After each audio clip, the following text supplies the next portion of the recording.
হালদা, ছিটকিনি সহ বেশ কিছু প্রশংসিত সিনেমায় অভিনয় করেছেন রুনা খান। এবার হাওর অঞ্চলের মানুষের জীবন ও অপেক্ষার গল্প নিয়ে নির্মিত নতুন সিনেমা জলপবনে অভিনয় করছেন এই অভিনেত্রী। সিনেমাটি নির্মাণ করছেন রাজন তালুকদার। সুনামগঞ্জের হাওর এলাকায় গত 15 আগস্ট থেকে শুরু হয়েছে জলপবনের শুটিং। চলতি মাস জুড়েই সেখানে সিনেমাটির দৃশ্য ধারণ হবে বলে জানা গেছে। এটি মূলত অপেক্ষার গল্প। হাওর এলাকার মানুষের জীবনের গল্প উঠে আসবে এই সিনেমায়। আমাকে দেখা যাবে নিরালা চরিত্রে, এর বেশি এখন আর বলতে চাই না। তবে চরিত্রটি আমার পছন্দ হয়েছে বলেই যুক্ত হওয়া। খুব ভালো একটি কাজ হচ্ছে। আশা করছি দর্শকদের একটি ভালো সিনেমা উপহার দিতে পারবো। শুটিং এর ফাঁকে সিনেমাটি নিয়ে এমনটিই বলেছেন রুনা খান।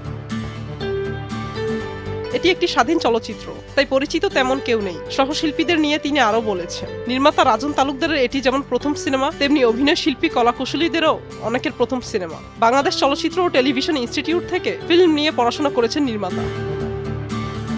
এদিকে মুক্তির প্রস্তুতি নিচ্ছে রুনা খান অভিনীত লীলা মন্থন সিনেমাটি। পরিচালনা করেছেন জাহিদ হোসেন। নির্মাতা জানান শিগগির সার্টিফিকেশন বোর্ডে জমা পড়বে সিনেমাটি। ছাড়পত্র পাওয়ার পর আনুষ্ঠানিকভাবে জানানো হবে মুক্তির তারিখ। এতে রুনা খানের সহশিল্পী শহীদুজ্জামান সেলিম। এছাড়া মুক্তির অপেক্ষায় আছে রুনা খান অভিনীত আরও দুটি সিনেমা, মাসুদ পথিকের বক ও কৌশিক শঙ্কর দাসের দাফন। মুক্তা আমিন, নিউজ ডেস্ক, ভোরের কাগজ।